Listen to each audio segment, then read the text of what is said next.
put your basketball knowledge to the test. Take out your phone now to scan the QR code and follow the instructions on the board to play Badger Trivia. The game will be starting momentarily.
Recognizing tonight's game sponsor, Alliant Energy.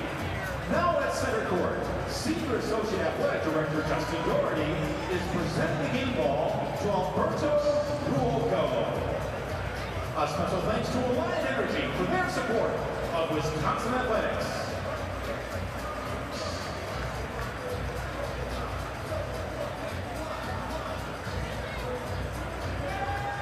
Are you interested in being a Bucky's Buddies tip-off captain?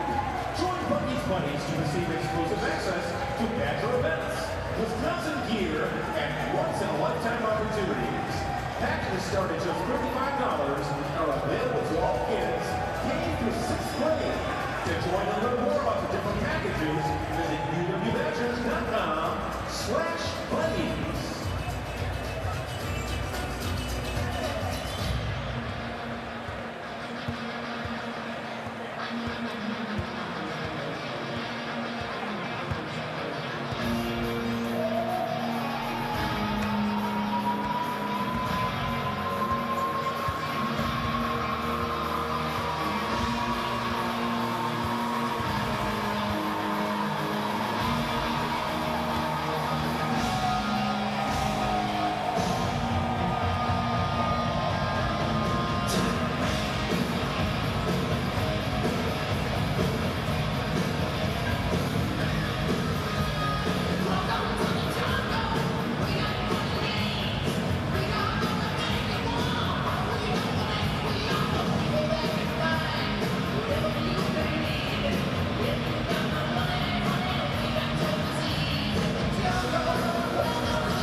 Wisconsin's into the NCAA first appearance since 1947.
And now, to honor America, would you please remove your hats and join in singing as the UW Band performs our national anthem.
And now, let's meet tonight's starting lineups. First for Iowa. Starting at guard, number 2, Brock Harvey. At guard, number 3, Drew Hillwell. At guard, number 4, Josh Dix. At forward, number 20, Peyton Sanford. And at forward, number 32, Owen Freeman. Head coach of the Hawkeyes is Fran McCaffrey.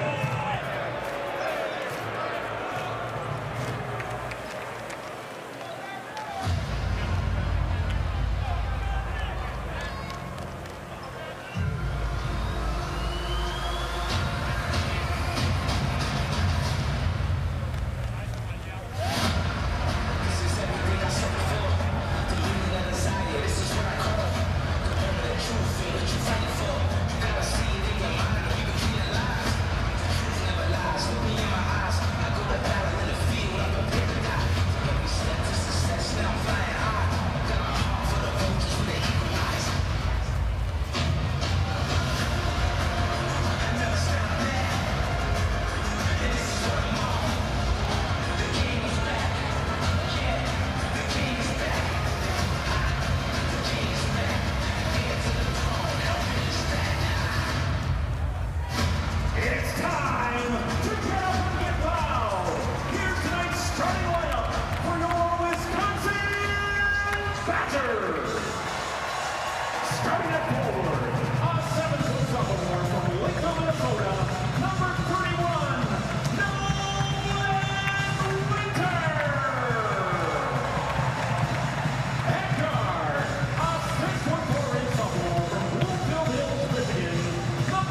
it's January 3rd. We get that, but there's going to be some desperation that feels a little bit later, like a later season matchup than normal. No question. I mean, both teams are starting to try to build their resume for the Big Ten tournament and the NCAA tournament. Iowa's already taking care of business. They're 1-1. They've won on their home floor against Northwestern. All of a sudden, Wisconsin find themselves 0-2. They've got to protect their home floor. This is a desperation game for both teams. And remember, Iowa was just one game away, one win away from being on the right side of the bubble last year, so you never know the game that's going to make a difference. Starting lineups powered by Ram Trucks. Good news for the Hawkeyes. Owen Freeman missed the game on Monday with an ankle injury. He's back in there on the front line for the Hawkeyes, seeing a couple of 7-footers and Nolan Winter and Stephen Crowell. Told you it's been close a lot with the Hawkeyes. They played a lot, 176 times they played. How about that score the first time ever, 1909? I think we're going to get a little bit above 30-9 with these high-flying offenses. Yes, sir. Both teams very efficient on the offensive end. Iowa likes to get out and push on misses and makes. Transition defense going to be important for the Badgers. Wisconsin, one of the top 15 most efficient offenses in the country. They get to touch the ball first with the big front line of Winter and Crowell. Owen Freeman, 32 in black, so it's going to be important that he stays out of foul trouble. And it's John Tanche rejected by Freeman, and the Big Ten's best shot blocker with a good start. Wisconsin does a terrific job of cutting off of the basketball, and that was a really nice cut by John Tanche. Best against best, meeting at the rim. Top scorer, top shot blocker. Indeed. And a long break for the Badgers. Their first game in 11 days. They have not played since Christmas. And John Blackwell opens up the scoring for Wisconsin. Yeah, John Blackwell so good off the dribble drive and the pull-up. So far, it's so good. No rust for the Badgers. Well, Peyton Sanford didn't see that ball. Off his back to Josh Dix, who is Mr. Automatic in the mid-range. Talk about pull-up Jay. Man, he's got a beautiful pull-up Jay. You've got to respect his three-point shooting ability at 40% for three. But then he all of a sudden goes by you and has the ability to rise and knock that thing down. That's pretty. We're watching Iowa shoot around this morning, and you just kind of tap me and go, Josh Dix, that kid is so fun to watch. Special. He's become the third scorer for the Hawkeyes around Sanford and Freeman. And it's Freeman that has the defense on Crowell, who bangs it off the window. I love it when Stephen Crowell is aggressive. Only 3 double-figure scoring games on the year, but 17 points a game over his last 2. Both bigs for Wisconsin went into Christmas, coming to the new year, scoring it at a high level, both Winter and Crowell. The question is for the Badgers down in this end. Can they get enough stops to be a contender in the Big Ten? Down the baseline, over Crowell, a beautiful teardrop for Sanford. Improved area of his game, that little floater to the rim. And Sanford at 16.5 points per game, second on Iowa's team behind Freeman. I like it. Turned it up in December, and there's the other big. It's Nolan Winter for 2. Yeah, those high-low actions will be there because of the 2 7-footers playing together on the front line for Wisconsin. Freeman can't hit. Crowell holds his own in the paint defense. That was a great matchup when they got together twice last year. Mirrored their results exactly as Blackwell can't hit. Transition defense is vital tonight for the Badgers. Freeman lost it. Stop for the Badgers. Tanche saves it. Mismatch here. Out for a Tanche 3. He connects. Wisconsin shooting a few more threes than they've shot in the past, but maintaining their efficiency, making about 9 made threes per game. You won't see them rush it up the floor, but they will look for early opportunities, and that was one of those right there. Shooting about 27 of them per game, Wisconsin is. And Harding hits from the baseline. Talk about three-point shooting ability. Iowa makes 11 per game while shooting almost 39% from 3. They really put you in the bind on the offensive end. Well, that's been a big revelation of non-conference, too, is Harding scoring at a higher level since about mid-November. Also playing some good defense down here. Thelwell smacks it away. Sanford in transition. Another runner. This one won't stick. And a foul as Freeman was pushed by Winter. And folks, because Iowa starts 4 guards and 1 big, these opportunities to be available. This is crowd right here going one-on-one inside with Owen Freeman. But here's that high-low action we were talking about. That's Josh Dix, who's only 6'6" against a 7-footer. That's beautiful high-low action over the top. I think they got to do that a little more often as we get through this game. Interesting matchup here. Thelwell against the 7-footer and right by Winter. Yeah, and that's a mismatch offensively for Iowa that they've got to look to continue to exploit. Well, we were talking to Greg Gard about that. How he would match up 2 7-footers against some smaller guys, and there's Blackwell through the back door. Well, we talked about the off-ball cutting from Wisconsin. If you turn your head for a split second, they are by you. Really good read there from Blackwell. So good offensive start to this one. Approaching the first time out. There's Dix again from that sweet spot. Well, Crowell is playing drop coverage there on that ball screen action. So those little 15, 12-foot jump shots will be available all night for Iowa. Dix has hit from that spot twice. He leads the Hawkeyes, who are typically balanced, with 4 points early. And Dix steps in front of Winter with the steal. Yeah, Crowell's got to throw that basketball to the backboard and let Winter go get it. This is a 5-on-4. Winter late to join the play. Thelwell gets a 3 out of it and knocks it down. Iowa makes you pay for gambles and mistakes on the defensive end. That time, Winter fell down 5-on-4. They found an open 3-point shot. Good patience there from Iowa. Perfect beginning both ways. 2 threes down for Iowa, 1 for Wisconsin. And a fast-moving start. And a foul as Crowell attacks the basket. We had a feeling it wasn't going to be 30-9 like they played back in 1909 in the 176th meeting, Iowa and Wisconsin. Indeed, Thelwell's got a 7-footer guarding him, just lines him up and gets to the basket. That was a pretty finger roll. And now in transition, Thelwell finds it, knocks down a big 3 on the road.